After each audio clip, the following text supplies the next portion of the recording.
안녕하세요. 꾸민걸 PC입니다. 오늘은 꾸민걸 PC와 오랜 시간 함께 해주시는 여성 고객님이신데, 기존에 쓰셨던 PC에서 몇 가지 부품을 업그레이드를 하기 위해서, 그리고 부품은 또 자가적으로 구매를 하셨는데, 조립 대행을 위해 꾸민걸 PC에 방문해 주셨습니다. 오늘도 오프라인 매장 21년 차인 꾸민걸 PC는 어떻게 또 조립을 하고 또 얼마나 또 세심하게 또 정성스럽게 제작을 하는지 직접 보여드리도록 하겠습니다. 자, 여기 사진에 보시면은 이제 고객님께서 가지고 오신 이제 컴퓨터 케이스와 그 본체죠. 기존에 쓰셨던 거, 그 다음에 이제 CPU 쿨러 별도로 구매하셨고, 그 다음에 CPU는 인텔 i5 12400F로 구매를 하셨습니다. 그리고 DDR4를 이제 지원하는 메인보드까지 이렇게 잘 구성을 해서 오셨습니다. 캐리어로 이렇게 딱 끌고 오셨습니다. 자, 그 다음에 CPU는 이제 별도로 한번 박스에서 빼고 정품으로 사셨었고, 그 다음에 CPU만 따로 갖고 오신 거고요. 이제 케이스 이제 분해하기 전에 먼저 사진 한번 찍어 보았습니다. 일단은 전면부에 펜에 먼지가 조금 상당히 많았었고요. 그 다음에 이제 PC 내부 사진입니다. PC 내부 같은 경우는 제가 일부러 요거 분해하기 전에 한번 케이블을 먼저 뽑아 놓고 사진을 찍어 놓은 상태입니다. 원래는 다 조립이 돼서 오셨습니다. 제가 이거를 딱 빼고 나서 내부도 찍어야 되겠다 해가지고 나중에 찍게 돼서 이렇게 지금 빠져 있는 사진이고요. 애초에는 다 조립이 다 되어 있었습니다. 그 다음에 중요한 거는 분해하려고 보니 이 PC 같은 경우에는 전에 있던 조립자 분께서 상당히 많이 급하셨던 걸로 보이게 됩니다. 아니면은 좀 편리하게 조립을 하려고 한 것 같기도 하고 좀 간과한 부분이 있는데, 제가 늘 강조하는 부분 있죠. 여기 메인보드 고정핀이 여기 나사가 박혀야 되는 부분인데 지금 안 박혀 있죠. 이렇게 되면은 문제점이 생길 수가 있겠죠. 이것도 제가 이후에 자세히 설명해 드리도록 하겠습니다. 이 고정핀의 조립만 보더라도 조립자가 얼마나 세심하게 조립을 했는지 알 수 있는 척도이기도 합니다. 자, 그 다음에 이제 고객님께서 사용하고 계시는 그래픽 카드가 RTX 2070이었습니다. 2070인데 지금 보면은 파워가 500W입니다. 2070에서 500W, 이거는 조금 너무나도 적은 용량으로 사용하고 계셨습니다. 일단 시스템에 대한 전반적인 안정성을 위해서라도 저는 고객님께 말씀을 드렸어요. 적어도 600W 이상 급으로 가시는 게 좋을 것 같다 말씀을 드렸는데, 어차피 PC 산지도 오래됐고 이 PC를 조금 더 오래 사용하시려고 지금 업그레이드를 하신 거기 때문에, 이번에 업그레이드를 하는 김에 파워는 별도로 구매를 안 하셨는데 그냥 꾸민걸 PC에 있는 전격 750W로 구매를 해 주셨습니다. 먼저 CPU부터 한번 살펴보겠습니다. CPU는 12400F고요. 얘 같은 경우는 DDR5도 지원을 해줄 수도 있고 메인보드에 따라서, 그 다음에 DDR4도 지원을 해주고 있고요. 그 다음에 고객님께서는 이미 DDR4 32기가짜리 두 개를 사용 중에 계셨어요. 64기가로 사용 중에 계셨는데 요즘에 메모리값 굉장히 비싸잖아요. DDR5로 가도 좋기는 했으나 가격적인 부담도 있고 해서 정말 현명하게 잘 선택을 하신 것 같습니다. 또 고객님께서는 이미지 작업을 주로 하시는데 한 64기가 딱 대충 어떤 프로그램을 쓰시는지 아마 머릿속으로 그려지는 분들이 아마 계실 겁니다. 일단 메모리를 많이 요구하는 특정한 프로그램을 사용 중인 것으로 저는 생각이 들었습니다. 아무튼 잘 선택하셨어요. CPU 쿨러 같은 경우에는 소쿨 제품이고요. RC370N, 이 제품도 굉장히 좋은 제품입니다. 그 다음에 한번 박스를 한번 열어보고 있고요. 공랭 쿨러까지도 아주 잘 구매를 하셨어요. 원래 12400F 같은 경우에는 정품으로 사셨을 때는 정품 쿨러도 들어 있음에도 불구하고 고객님께서는 그냥 쿨러까지도 구매를 잘 하셨습니다. 그리고 너무 하접살이 그냥 허접한 거 구매하신 게 아니라 그래도 어느 정도 쿨링 능력이 괜찮은 공랭 쿨러로 잘 구매를 하셨습니다. 메인보드는 프라임 H610M-A DDR4를 지원해주는 메인보드이고요. 메인보드에는 그렇게 크게 금액을 들이지 않으셨고, 그 다음에 이걸로도 i5에 대한 성능은 제대로 잘 뽑아주니까 제대로 잘 구매를 하셨습니다. 그리고 무상 AS 기간에서도 제가 말씀을 드렸는데, 무상 AS 기간은 3년에다가 지금 특별한 기간인가 봐요. 플러스 1 품질 보증이 있으니까 제가 요것도 나중에 정품 등록을 하셔가지고 1년 더 연장받고 4년 동안 마음 편하게 사용하시라고 말씀을 해드렸습니다.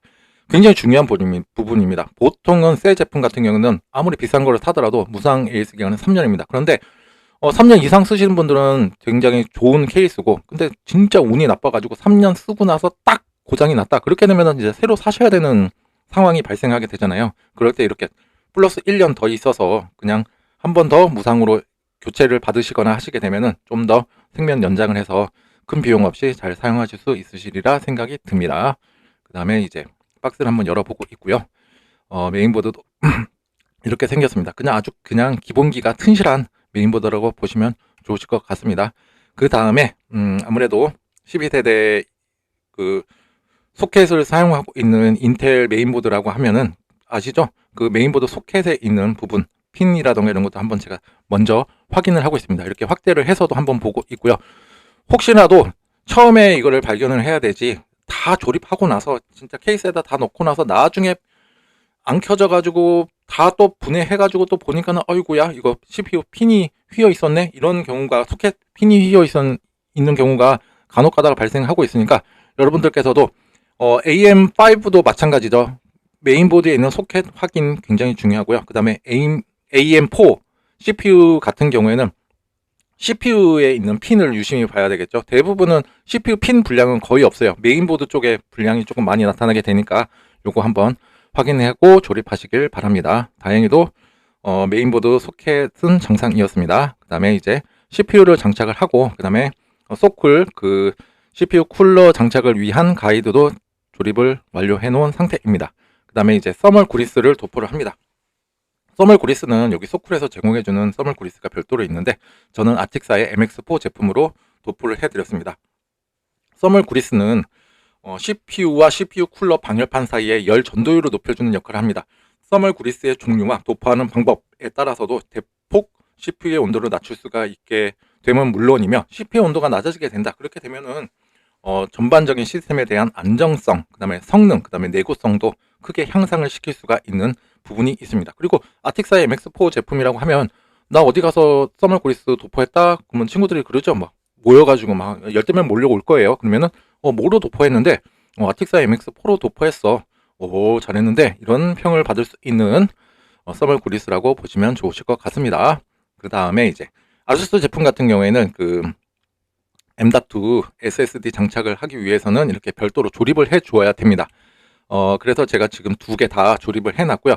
내가 장착을 위한 하나의 것만 조립을 해 놓고 이거는 그냥 메인보드 박스에다가 넣어 놓겠다 하시면은, 나중에 그 메인보드 박스 또 분실되고 하게 되면 요 나사 없어 가지고 SSD를 또 장착을 못 하게 됩니다. 또 어떤 분은 이거 없이 그냥 SSD가 이렇게 수평으로 조립이 되어야 되는데, 이렇게 기울어져서 장착을 해갖고 오셔가지고 SSD 인식이 불량하다, 뭐 윈도우 설치하려 그러면은 자꾸 블루스크린 뜬다 하시는 사례도 제가 올려놓은 건이 있습니다. 그리고 이분 같은 경우에는 기존에 쓰셨던 컴퓨터의 플랫폼에 그 M.2 슬롯이 없어가지고 일반적인 2.5인치 SSD를 사용하셨는데, 요즘에 어때요? SSD 가격 굉장히 비싸죠?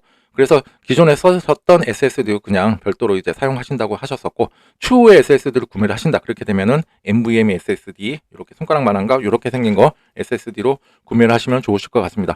SATA 3 방식이죠. 걔 같은 경우에는 일단 규격적인 속도 제한이 있어요. 그게 한 리드 라이트가 한 500메가 정도로 나오게 되는데, 그 다음에 이거 같은 경우에는 적어도 3000대 이상도 꽂을 수가 있는 거기 때문에 스펙상 한 6배 이상의 속도가 빠른 SSD를 장착하실 수가 있으니까, 추후에 구매를 하시더라도 똑같이 뭐 옛날에 썼던 막 이렇게 생긴 거 SSD를 구매하시는 게 아니라 NVMe SSD로 구매를 하시면 더욱더 현명하게 구매를 하시는 거가 될 것 같고, 그 다음에 SSD 가격은 굉장히 비싸죠. 언젠가는 내려가겠지만 그때 한번 구매하셔서 잘 사용하셨으면 좋겠습니다.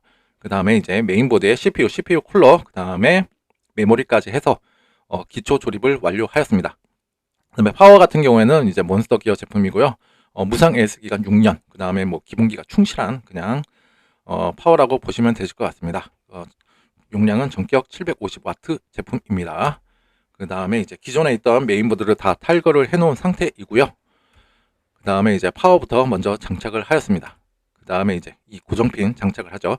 이 고정핀 같은 경우에는 메인보드 홀의 개수와 일치하게 조립이 되어야 합니다. 영상 초반에도 말씀드렸다시피 이 고정핀의 조립만 보더라도 얼마나 세심하게 조립을 했는지 알 수 있는 척도이기도 한데, 이 고정핀 같은 경우에는 첫 번째 그냥 케이스와 메인보드의 안정적인 결합, 그 다음에 두 번째 같은 경우에는 무거운 그래픽 카드의 안정적인 지지, 그 다음에 세 번째는 이제 케이스에 조립이 되고 나서 이제 24핀 이제 파워에서 나오는 케이블 있죠. 뭉툭이 이렇게 많이 있는 거, 뭉태기로 있는 거, 그거를 연결하실 때나 아니면 케이스에서 나오는 프론트 전면부 패널에 있는 케이블들, 뭐 사운드라던가 뭐 전원 리셋 스위치라던가 아니면은 3.0 헤더 같은 케이블을 연결하셨을 때 메인보드 뒷판과 케이스와의 불필요한 접촉을 방지하는 역할을 하게 됩니다. 메인보드 뒷판에 보시게 되면은 그냥 맨들맨들한 게 아니라 여러 가지 뭐 납땜되어 있는 부분들이 있잖아요. 그거랑 또 케이스랑 또 불필요한 접촉이 일어나가지고 또 불량 일으키고 하는 경우가 있으니까 꼭 이 메인보드 고정핀 잊지 마시고 조립하시길 바랍니다. 그리고 나는 지금 타 업체에서 조립을 의뢰하고 나서 오늘 만약에 PC를 받으셨다. 그렇게 되면 이 메인보드 고정핀, 메인보드 홀의 개수와 일치하게 잘 조립이 되어 있는지 한번 확인해 보시기 바랍니다. 그 다음에 이제 비품 스피커도 장착을 하게 됩니다. 비품 스피커는 요즘에 메인보드는 이지 디버글 레드라고 해서 뭐 불빛 4개가 있으면서 메인보드 자체적으로 뭐 CPU, DRAM, VGA, 붓 해가지고 특정 이상의 부품이 있다. 그러면 그쪽 부분에 이제 LED가 점등이 되는 게 있는데 그거는 시각적으로 보는 과정이고요. 그 다음에 비품 스피커 같은 경우에는 청각적으로 어떠한 특정한 부품에 이상이 있다 이런 거를 알려주는 역할을 하게 됩니다. 메모리에 문제가 있다 그러면은 삐삐삐삐삐 뭐 그래픽카드 삐삐삐삐 이런 식으로 메인보드 제조사라든가 제작사에 따라서 약간의 비품의 패턴은 다르지만 만국 공통으로 사용되고 있는 부분이 있는데 그것은 바로 정상적인 부팅을 알릴 때는 삑 하고 한 번만 소리가 나게 됩니다. 만약에 이런 경우가 있죠. 내가 PC를 지금 사용 중에 있는데 삑 하고 한번 소리가 났는데 모니터 화면이 출력이 안 돼. 그래가지고 엄하게 그냥 본체만 껐다 이렇게 하시지 말라는 말입니다. 만약에 메모리 쪽에 접촉 불량이 일어났다. 그렇게 되면은 뭐 삐삐삐삐삐삐 뭐 이런 식으로 알려주게 되니까 이 소리의 패턴으로 특정한 부품이 이상이 없는지를 알 수 있게 됩니다. 다시 말씀드려서 PC가 만약에 켰는데 삑 하고 난 소리를 들었다. 근데 모니터 화면이 출력이 안 된다. 그렇게 되면 본체를 껐다 하는 게 아니라 본체 외부적으로 나타나는 문제들, 뭐 모니터와의 케이블이 만약에 결속이 불량한다거나 아니면은 그 모니터에 자체적으로 불량이 있을 수가 있으니까 이렇게 본체 외부적으로 한번 확인하시는 것이 굉장히 중요합니다. 그리고 이 비품 스피커 같은 경우는 예전에는 이제 케이스 부속품으로 하나씩은 다 달려져 있었는데 요새는 들어있는 경우가 굉장히 드뭅니다. 그래서 저도 대량으로 사고 있고 그 다음에 제가 손보거나 정비를 하거나 아니면 제가 제작한 PC에 대해서는 스피커를 꽂을 수 있는 헤더가 있다. 그러면 저는 무조건 다 장착을 해서 출고를 해드리고 있습니다. 그 다음에 이제 고객님의 그래픽카드 RTX 2070까지 장착을 해서 조립이 완료된 내부 사진입니다. 그 다음에 먼저 전원을 한번 켜보았습니다. 전원을 켜보고 보니 듀얼 64기가가 아니라 32기가였네요. 그래서 16기가짜리 2개 요거 정정하겠습니다. 그 다음에 이제 바로 이렇게 부팅이 되고 이제 켜졌다 해서 고객님 다 됐습니다. 이제 출고하겠습니다 하는 그런 업체가 아닙니다. 자, 그 다음에 일단은 메인보드 제조사 홈페이지에 들어가 봤어요. 메인보드 제조사 홈페이지에 들어가 보니까는 버전이 3810이 있었고 지금 새 거 받은 거 있잖아요. 메인보드도 지금 3810이 있어서 메인보드 바이오스 업데이트는 진행하지 않았습니다. 메인보드 바이오스 업데이트란 소프트웨어적으로 하드웨어의 안정성, 호환성, 성능, 그 다음에 여러가지 버그라든가 이슈를 수정, 보완해주는 역할을 하게 됩니다. 메인보드 제조사에서는 현재 PC 사용에 아무런 문제가 없다. 그렇게 되면 굳이 업데이트를 진행하지 마세요라고 권고를 하고 있는데 이유가 뭐냐면 하다가 만약에 실패를 하게 된다. 그렇게 되면 PC를 켜도 아무런 반응이 없다거나 아니면 벽돌 증상, 브리스 상태에 빠질 수 있기 때문입니다. 그래도 컴퓨터 가게, 그러니까 꾸민가 PC에 방문해 주신 고객님이라면 또 제가 제작을 하고 또 조립 대행이라 하더라도 저는 메인보드 바이오스 업데이트를 최신화를 하여서 현재 시점에서의 메인보드의 성능과 안정성, 호환성적인 부분에 대해서 제가 무결성을 확보를 하고 출고를 해드리고 있습니다. 이 메인보드 같은 경우는 다행히도 지금 현재까지 나와 있던 그 최신 바이오스 버전으로 업데이트가 되어 있었기 때문에 이거는 진행하지 않았습니다. 그 다음에 먼저 SSD, 기존에 사용하셨던 SSD죠. SSD에 대해서 이제 성능, 그러니까 얼마나 안정성이 있는지를 한번 체크를 해봤는데 다행히도 모든 게 정상이었습니다. 그 다음에 이제 기존의 파워 500W가 진짜 2070하고는 어떻게 쓰시는 분들은 잘 쓰시겠지만은 진짜 맞지 않은 옷이죠. 너무나도 딱 맞는 옷이기 때문에 조금 파워의 용량을 조금 넓히는 게, 크게 하는 게 좀 좋다고 제가 말씀을 드렸는데 그래도 제대로 이번에 더 오래 쓰시려고 750W로 잘 업그레이드 하셨고요. 그 다음에 이제 RTX 2070과 물려가지고 포마크를 한번 돌려보게 됩니다. 포마크 같은 경우에는 그래픽 카드에만 부하를 주는 게 아니라 파워에도 부하를 주게 됩니다. 그래서 파워에서도 만약에 저가형 아주 안 좋은 파워들 같은 경우에는 이렇게 고출력을 요구하는 거를 테스트 프로그램을 돌렸을 때 뭐 쥐새끼 우는 듯한 소리, 뭐 찌릿찌릿찌릿 하는 소리라든가 뭐 이상한 소리를 같이 동반하는 경우가 있습니다. 그런데 이 파워 같은 경우는 그래도 다행히도 정상적으로 잘 커버를 쳐주고 있고요. 그 다음에 그래픽카드 온도라든가 이런 것도 아주 정상적으로 잘 나왔습니다. 아무래도 3D 게임을 위한 PC가 아니라 진짜 작업용으로 이제 사용하시는 PC라 그런지 그래도 연식에 비해서는 굉장히 잘 사용하고 계셨습니다. 그다음에 이제 시네벤치를 한번 돌려보고 있는데, 시네벤치는 CPU의 부하를 한번 주게 되는 거죠. 그리고 이제 CPU의 온도도 한번 제가 체크를 하고 있는데, 지금 12400F고 그다음에 정상적인 이제 성능이 나오는지 그거에 맞는 스코어를 뽑아주는지를 확인하고 있는데, 지금 58도 한 60도가 되지 않았고 이 쿨러 제대로 잘 쿨링을 잘 하고 있었습니다. 그리고 고객님께서 사셨던 부품들이 다 화이트 기반이 아니었는데 또 쿨러는 이렇게 화이트로 사셨는데, 제가 쿨러는 화이트네요 말씀드렸는데 그냥 화이트가 이뻐 보일 것 같아서 아무튼 사셨다고 하셨습니다. 시네벤치도 정상적으로 잘 통과를 했고요. 그 다음에 지금까지 아무런 문제가 없었습니다. 그리고 이제 OCCT에서도 한번 모니터링을 통해서 이 CPU에 대한 온도라든가 여러 가지 부품들을 한번 종합적으로 판단을 해봤을 때 혹시라도 이상 부품이 있는지, 이상 온도가 나타나고 있는지를 한번 확인하고 있는데 정상적으로 다 잘 통과를 했고요. 그 다음에 여러 가지 또 여기서도 이제 테스트를 할 수 있는 여러 가지 항목들이 있는데 그것도 모두 통과하고 이제 제가 출고를 시켜 드렸습니다. 오늘 제가 보여드린 사례 같은 경우에는 일단 전반적으로 내가 사용 중인 시스템에 대해서 성능적으로 조금 이제 불편함이 있으셨는데, 지금처럼 메모리 가격이 굉장히 비싼 시국에 나는 그래도 32기가를 갖고 있었어. 그래서 이 메모리를 또 재사용하면서 성능을 업할 수 있게끔 아주 현명하게 잘 업그레이드를 하시는 사례를 한번 제가 보여드렸습니다. 여러분들도 혹시나 지금 이와 비슷한 상황이시라면 오늘 제가 보여드린 이거 12400이나 아니면은 이것도 또 다른 방식으로 갈 수가 있겠죠. 인텔에서는 12400F, 그 다음에 H 시리즈에서 DDR4를 지원해주는 보드를 구매하시면 되고, 라이젠 쪽으로 오신다 그렇게 되면은 라이젠 5600에다가 이제 뭐 A520M 같은 칩셋을 사용한 메인보드에 DDR4 규격으로 구매하시게 되면은 진짜 저렴한 비용으로 메모리만 갖고 있다면 현명하게 업그레이드를 하실 수 있으시리라 생각이 듭니다.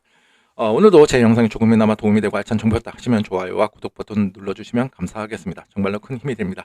그리고 오늘 제가 정비를 해드리고 재조립을 해드리는 것 이외에 지금 현 시점에서의 그냥 안정성이 얼마나 좋은지, 또 앞으로 얼마만큼 더 사용할 수 있고 또 오래오래 사용하실 수 있도록 제가 말씀하지 않으셔도 정비라든가 이런 거 세심하게 꼼꼼하게 했으니까 진짜 고장 없이 오래오래 사용하셨으면 좋겠습니다. 영상 시청해 주셔서 감사드리고요. 오늘 하루도 모두들 좋은 하루 보내시길 바랍니다. 감사합니다.